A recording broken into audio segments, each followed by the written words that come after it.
안녕하세요. 사상구 육아종합지원센터입니다.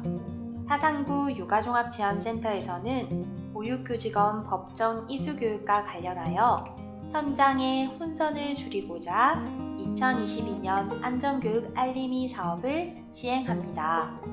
제1편은 지난해 가장 문의가 많았던 어린이 안전교육의 시행 배경과 방법에 대해 안내해 드리겠습니다. 어린이 안전법은 2016년 4월 발생한 사건을 계기로 하여 2020년 5월 26일 제정, 2020년 11월 27일부터 시행되었습니다. 어린이 안전법은 어린이 안전관리에 관한 법률 약칭으로 어린이의 생명과 신체에 대한 위험을 예방하고 어린이 안전을 확보하기 위한 사항을 규정하는 법입니다. 어린이 안전교육은 어린이 안전법 제16조에 따라 어린이 안전 확보를 위해 어린이 이용시설 22개 유형의 관리 주체와 종사자를 대상으로 응급상황 발생 시 대처 능력을 향상시키기 위해 의무 시행되고 있습니다. 어린이 안전교육과 관련된 세부 내용은 다음과 같습니다. 어린이 안전교육 대상자는 법률의 제정 취지에 따라 주된 업무가 어린이와 대면하여 이루어지는 종사자 중 교육, 보육, 상담, 체험활동 등에 관한 업무를 수행하는 자로 넓게 규정하고 있으며 행정 등 보육 업무 외에 다른 업무를 주로 수행하는 행정원, 영양사, 조리사, 차량기사 등은 의무 대상은 아닙니다. 다만 어린이 이용시설의 차량 운행 시 동승자가 없는 경우 운전자가 안전교육을 받아야 합니다. 어린이 안전교육은 응급상황 행동요령, 주요 내외과적 응급처치 이론, 소아 심폐소생술이 포함된 응급처치 교육을 매년 1회, 이론 2시간, 실습 2시간, 총 4시간을 이수해야 합니다.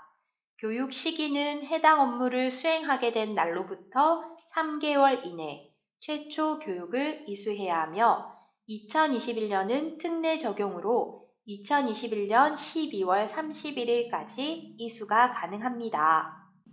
교육 주기와 관련된 주요 Q&A는 사례를 통해 살펴보도록 하겠습니다.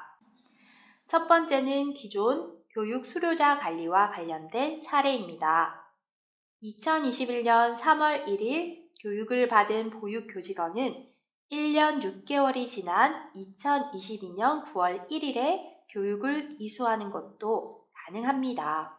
다만 안전교육의 효과를 위해 가급적 1년 이내 이수하는 것이 적정합니다.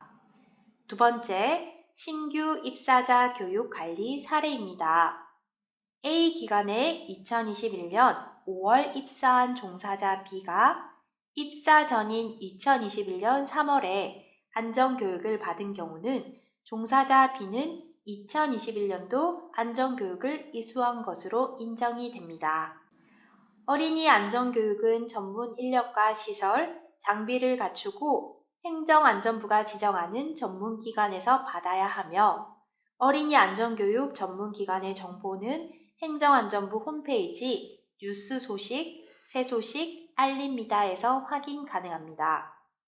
어린이 안전교육 결과 제출은 매년 지방자치단체의 장에게 의무 대상자의 안전교육 결과를 제출해야 하며 제출 서식은 어린이 안전법 시행규칙 별지 제3호, 별지 제4호를 참고해 주시면 됩니다. 영유아가 안전한 환경에서 성장하고 발달할 수 있도록 애써주시는 보육교직원 분들께 늘 감사드리며 어린이 안전법이 정착될 수 있도록 선생님들의 적극적인 관심과 참여 부탁드립니다. 감사합니다.